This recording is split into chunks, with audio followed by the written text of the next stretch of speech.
recording going. And this is actually sort of a small class for us, isn't it?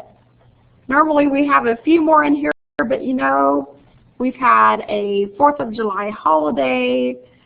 We've had all kinds of stuff going on. So I forget to write you down. Brandy, Casey, Chelsea, Miss Jennifer, Marilee. It's like taking roll call, isn't it? And Shawnee, glad you're here. We may have a few more sneak in here from time to time. So, Principles of Business live lecture number 4.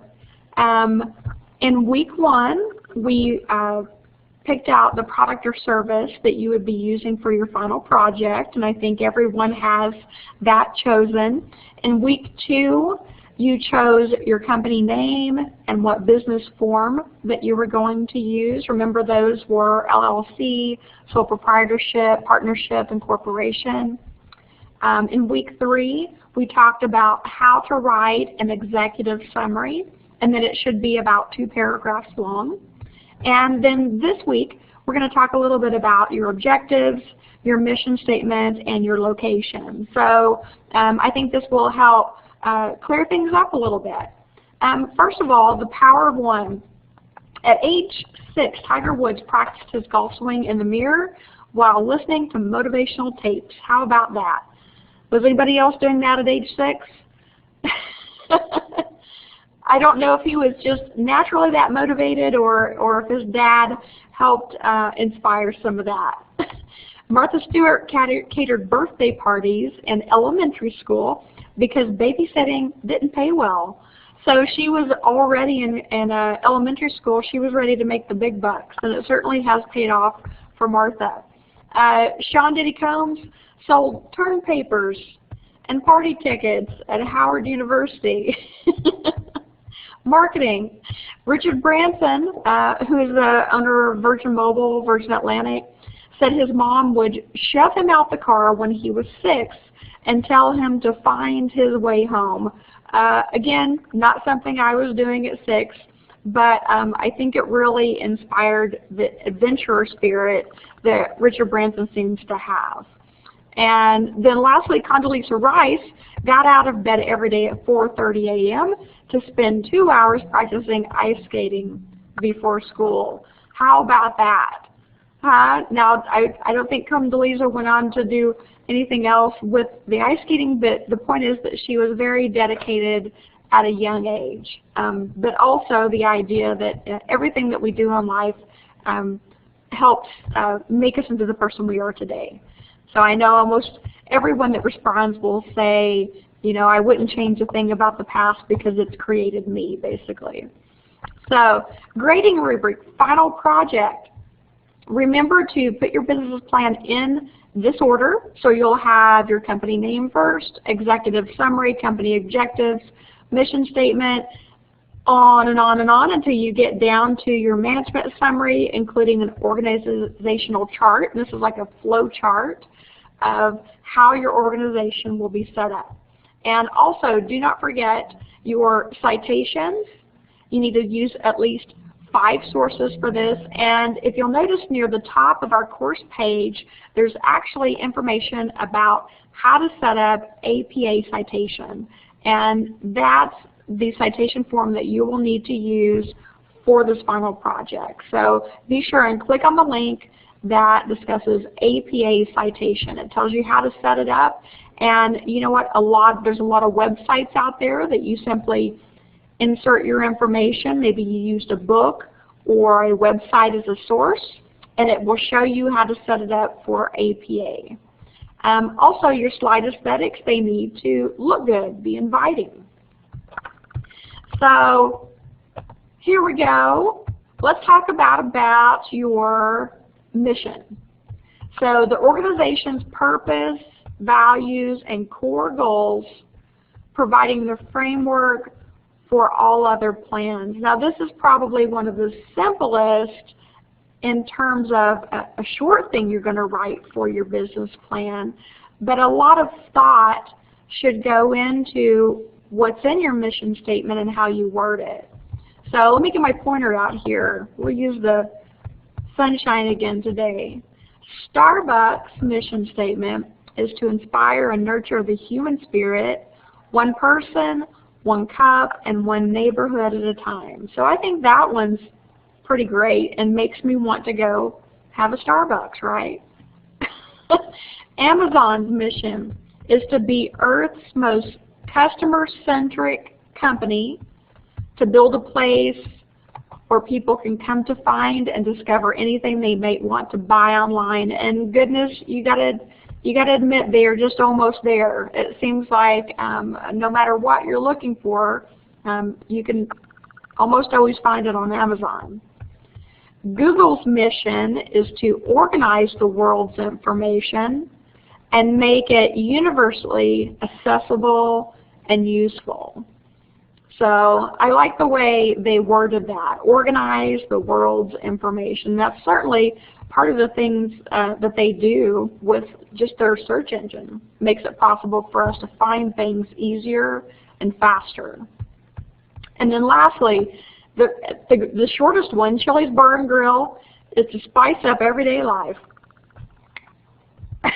So just a little bit there for you. So you guys get the idea of maybe what you might put into your mission statement. Think about your core area. Think about the business. Think about the values that you have that you also want for your business. And so you're just basically putting your goals, your framework for your business into this single statement. Might be a sentence long, might be 2 sentences long, fairly short. And whenever you write your business, your mission statement, be sure to put this on a slide by itself.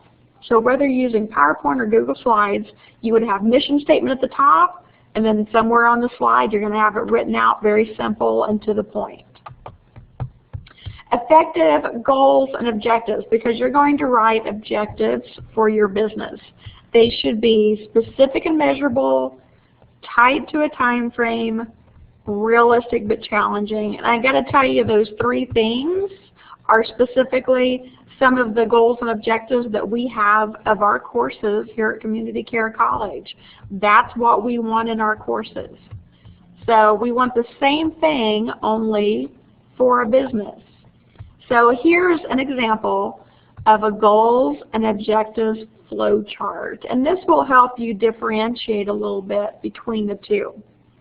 So if you look at the mission statement, Word for Word is a secretarial service company that provides word processing and computer graphic services for companies in the San Francisco Bay Area, so we've even stated its location.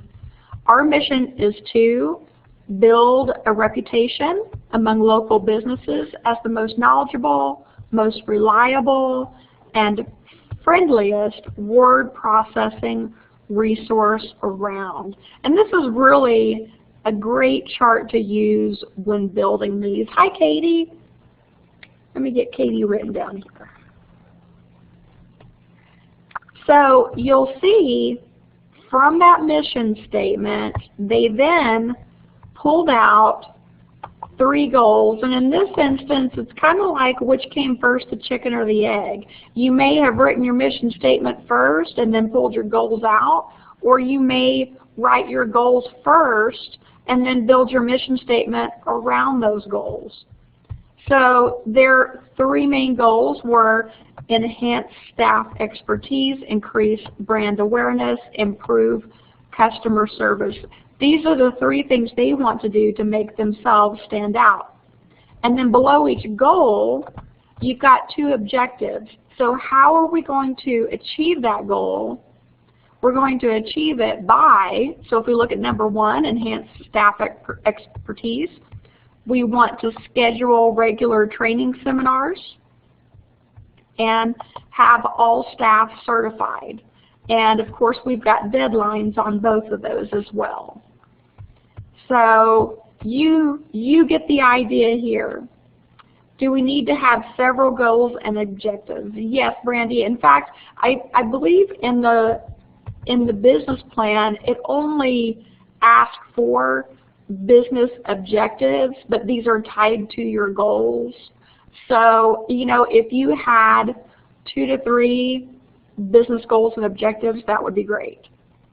You don't have to have a huge number. You want to focus on just kind of the main ones starting out. So there you get it.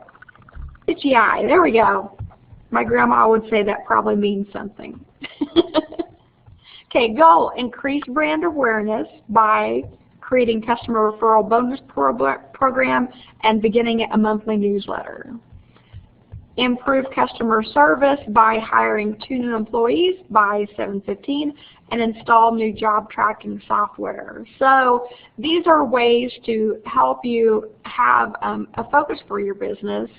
What are you wanting to achieve, and how are you going to achieve it? So if you want, after I put the recording up later on today, if you need to go back and look at this flow chart, please do. Go to the recording, fast forward to this section, because I think it will really help you out when you're writing your mission statement and your objectives. Now here's a common, this is a checklist for business goals that a variety of businesses might use. So improving customer satisfaction is oftentimes one of the #1 things we focus on because our customers matter. Establish and increase brand awareness. We want to get our name out there. Find new markets for products or services if you're wanting to expand. Expand product and service lines. Decrease time to market. We want to get them there fast. Improve employee satisfaction, because if your employees aren't happy, it's really hard for them to help make the customers happy, right? Increase management communication. Reduce operational costs. Generate new sources of revenue. Become more entrepreneurial and increase networking with partners. So all of these are goals that you might choose for your business as well. And again, go to recording, fast forward to the slide, and you could use these as some of your goals or objectives.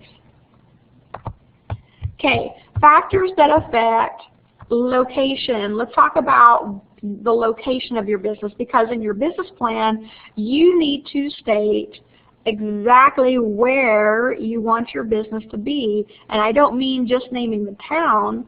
I want you to have a street location down even. So if you're working from home, if you plan on operating your business from home, that's where it's going to be from. If you're going to open an office someplace in town, tell me where it's going to be at. Would you like to use the corner of 123 Main Street? You know, so it's a way of you to look forward to maybe a future location. Maybe you've got your eye on something. So in your business plan, you need to be real specific in stating where you would like to be. Or maybe you want it to be at 41st and Sheridan. Okay, so it depends on the town you want it to be in, the type of building. Is it going to be in a strip mall? Is it going to be in a regular mall? So there's lots of factors to consider. Some things you have to consider are there utilities there. When you get out in the country a distance, sometimes there's not electric, gas, or water on that land. So that would be something to consider. Is there enough land? What if you're going to expand? Will you need more? The labor market conditions. So how much will you need to pay your workers in your area? Transportation cost. Is the location near customers or supplies, or are you going to have to ship these things across the country? So this can eat into a little bit of your profit. Quality of life factors. What's the climate like? Are adequate healthcare facilities available to your employees or to yourself? You know, and as far as the climate goes, if you hate hot weather, you're probably not going to like running a place out of Oklahoma in the summertime, right, if you're outside. However, some of us really like it. I, on the other hand, would not do well probably running a business in Alaska, because I'm just the opposite. I don't cope well with cold. So you have to think about where you might be happiest at as well. And lastly, legal and political environment. Does the local government support new businesses. Some do, some don't. Tulsa is very welcoming to new businesses. What are the local taxes, fees, and regulations? Sometimes those can be stumbling blocks. So you get the idea of some of the things you have to consider when choosing your business location, right? Now here's a few bad decisions that were made in the past. Western Union rejected the telephone. They said this telephone has too many shortcomings to be seriously considered as a means of communication. The device is inherently of no value to us.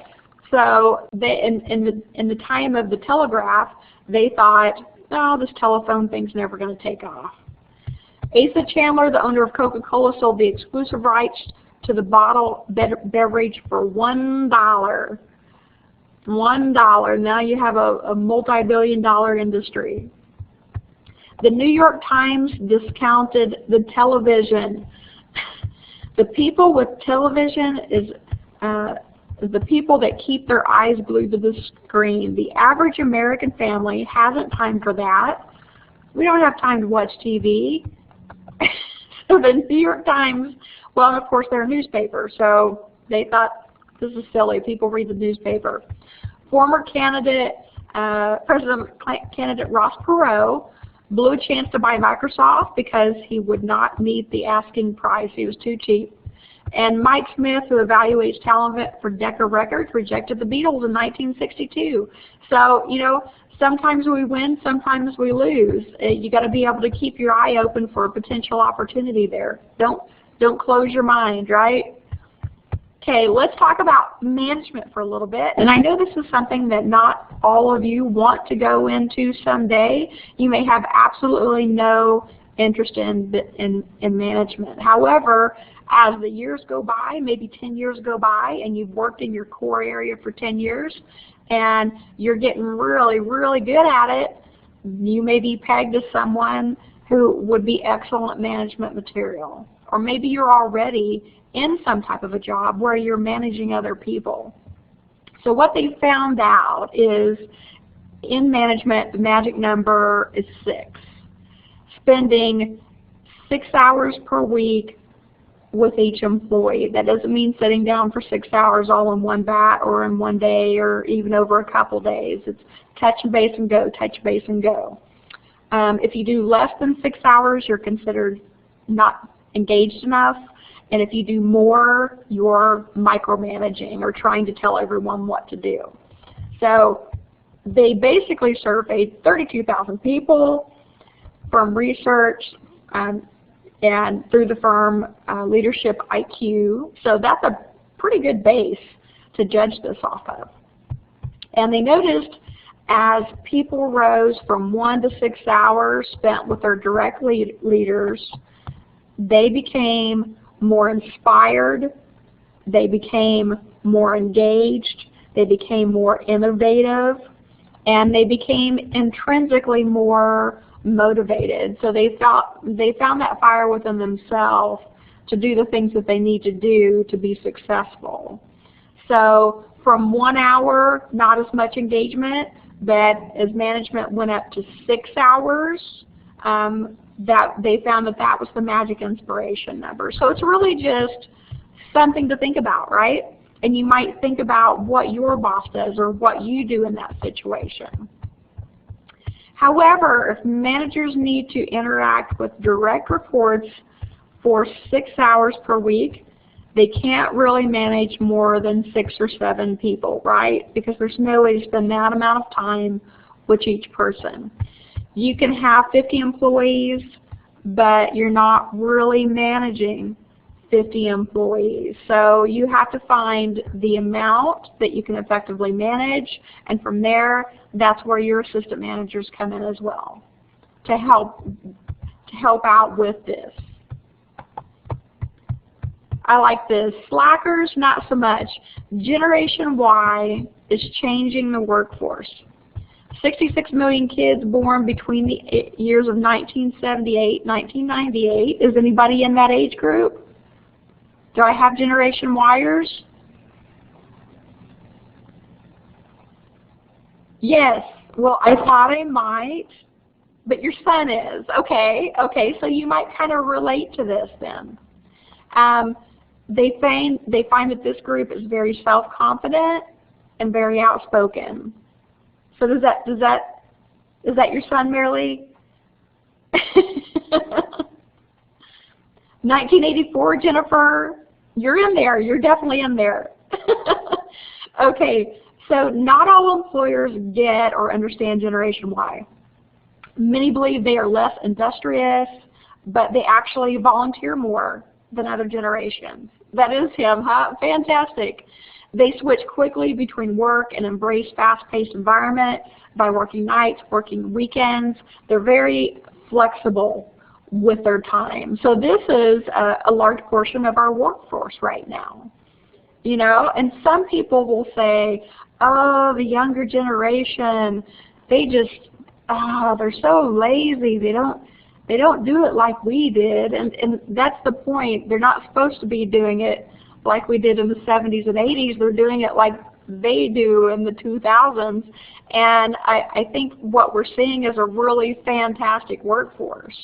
So their key characteristics: very tech savvy. If you were born between these years, you're pretty close to being considered a digital native. And digital natives are born using technology. So maybe you got on that phone pretty early, from 2 years old. You've been using mom's cell phone. So they're very diverse. They're very idealistic. Your 9-year-old is very tech. Exactly, Brandy. That's one of those age groups that they've used it from very early on. They're not afraid of the computer like I was. I thought I'd break it, but they're not afraid of it at all.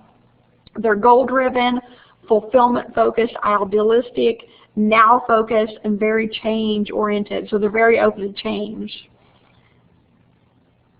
Oh, your son taught himself how to weld and is now one of the best welders. Oh, fantastic. Exactly. And you know why? The information is there. It's out there. Back in my day, if you wanted to learn something, you had to go to school, you had to mentor with someone, you had to check a book out from the library. But nowadays, information is so free and so available. My dad finally made the hop to getting a laptop. I think it's about a month ago now. And he's in his 70s. And I said, now, Dad, you cannot answer somebody with, I don't know, because the answer is out there somewhere. No matter what question it is, you can look it up on the internet. So I'm to the point of teaching him how to do that. So I just want to put that out there. I think Generation Y, you're awesome. I think every generation is great. We all have our attributes that are positive that add to society. One move that we see too, oh, my mom did too, Jennifer. Your dad just moved from a flip phone to a smartphone. It's very hard for her to not push down really hard on the numbers. I'm having to teach her to touch softly when you text, and punching harder is not going to help. So I'll see her get kind of frustrated with it, but so far so good. So you understand, exactly. Your mom thinks everything she looks up on Google is the truth. Yes, there's that as well. Grandma yells into her phone. Those are fantastic, guys. Exactly. And when you get into your 60s and 70s, sometimes it's hard to embrace that new change. I'm even that way in my 40s. So, we have to go ahead and do it, right? So one of the things that we're seeing in business is a move to be lean and green. Oh, Marilee, oh yes, explaining Wi-Fi. I've tried that with my dad as well. I have to relate it to radio signals. There's these signals in the air, Dad, kind of like on a radio, and your computer can pick up those signals, and it's magic to him. So, so we want to, in our businesses, we want to sort of embrace this and consider it.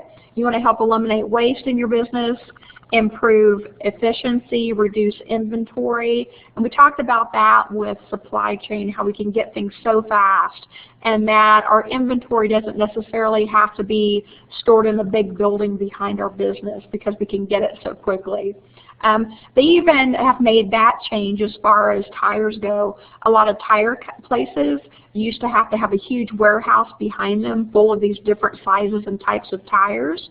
But now you'll make your appointment, they ask you what size you have, and they will order that tire to be delivered in a lot of cases.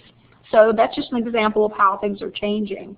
And they get tire deliveries at our place near Grove, Oklahoma, 2 to 3 times a day. They have those tires coming in. Think green in the supply chain and all things that you do, and it will benefit you with your business because people like to see that. Right? So we're at about 1:30, and real quick, I want to take any questions that you might have on the lecture, but I'm also now going to try to pull up that example of the business plan so that you guys can see it. Okay? So as far as the lecture goes, writing your mission statement, writing your objectives, picking your location, are there any questions on that? No? You're solid, and you can always go back and review there if you need to as well.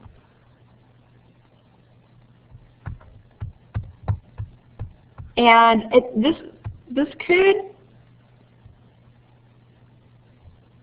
take me just a minute here. I have to remember, what's your company name? Exactly. Okay, Brandy, what's your core area?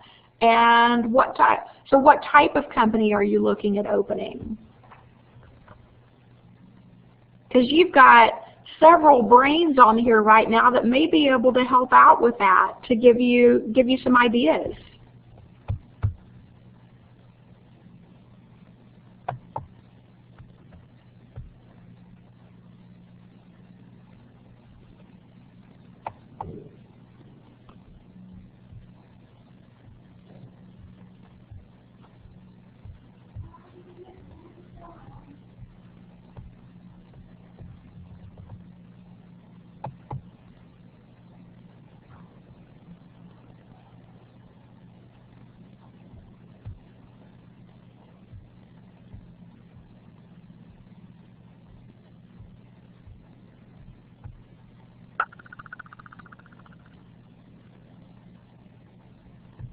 Oh, gotcha. Yeah, you guys have lots of good questions. Okay, let me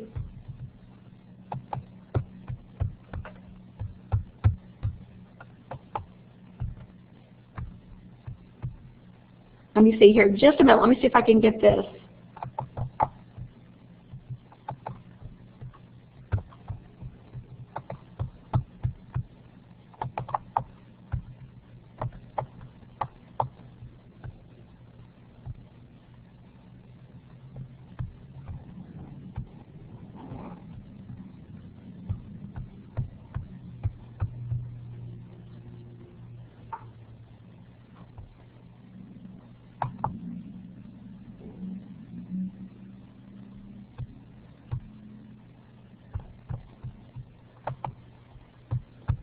Boy, I don't know if I can get that to come up, guys. I'm having problems. Okay, let's go back to Marilee asked about the organizational chart. Whenever you're building an organizational chart, it's basically like a flow chart. So if you're going to be the president of that company, you would be at the top of the list.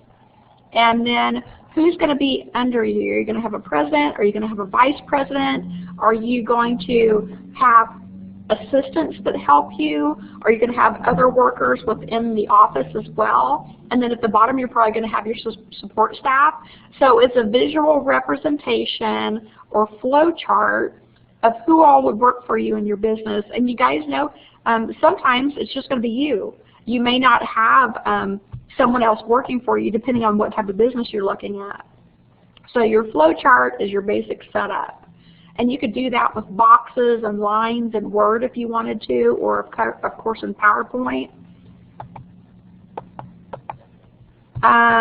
Okay, Brandy, because I'm a good listener, I thought of doing a business like therapy.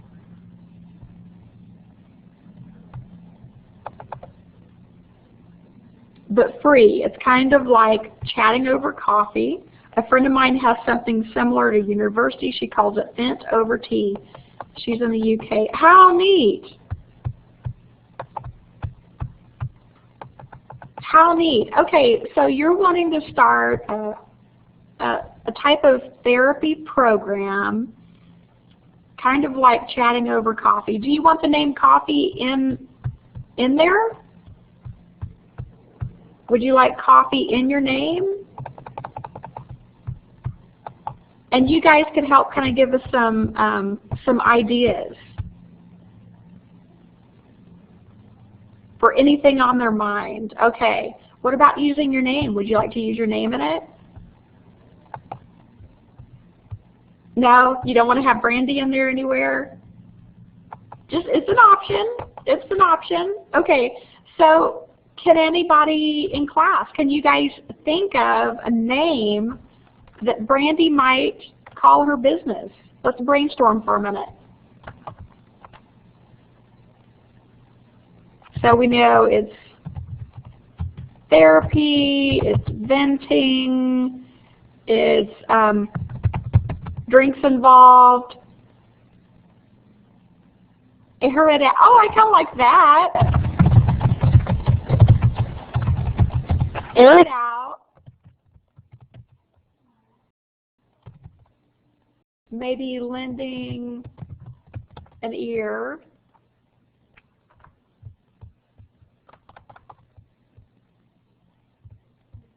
You can have an idiom that involves venting or therapy. What do you think? Any other ideas, guys?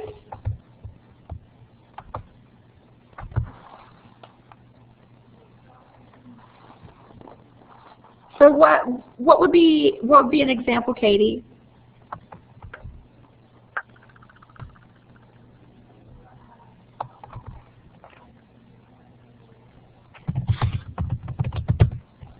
Remember this from Saturday Night Live, Coffee Talk.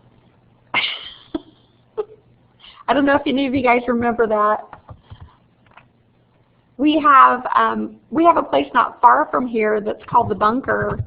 It's really kind of focused towards veterans, and it's where they can have coffee and talk about things as well. What do you think? Anybody else got an idea?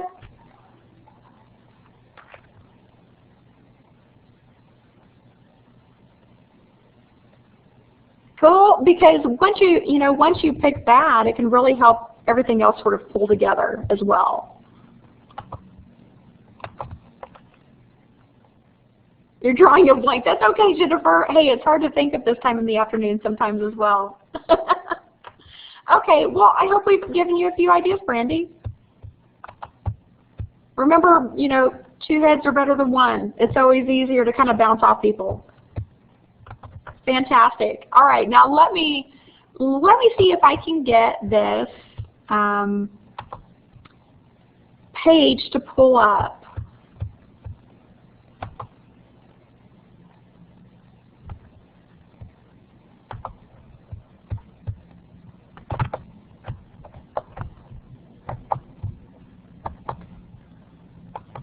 I'm having problems.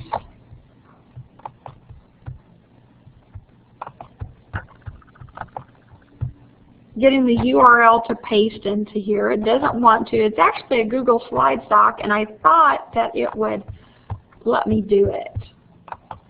Let me try one more thing.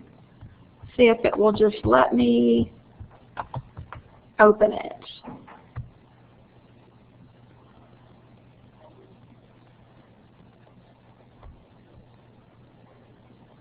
No, there's just something about our maybe Google Docs that it will not work with the PowerPoint. So I'll tell you what I will do. I will send out the example of the business plan to you guys. I'll convert it to a PDF, and that way you guys can at least see it.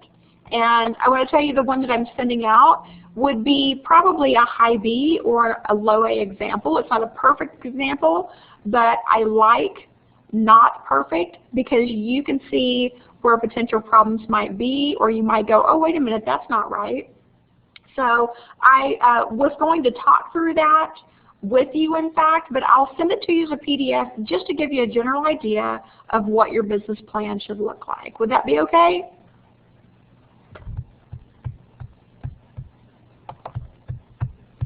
Because I cannot get it to come up here. Blackboard Java.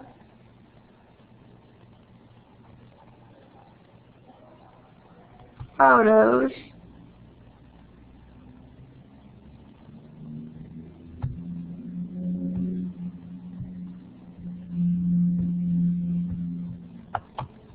Let me see what this does. Well, that didn't work at all.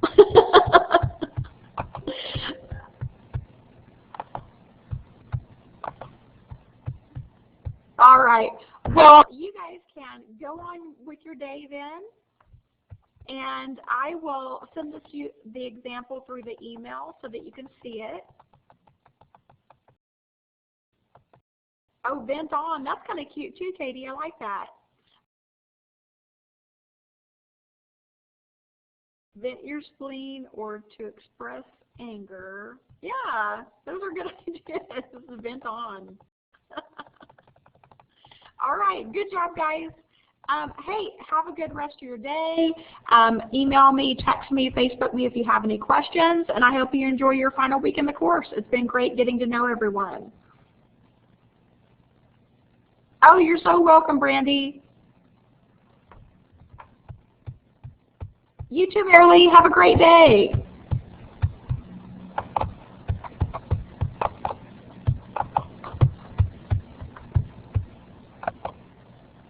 Oh, good. Thank you, Jennifer. Good, good. You got it. Communication. Thank you.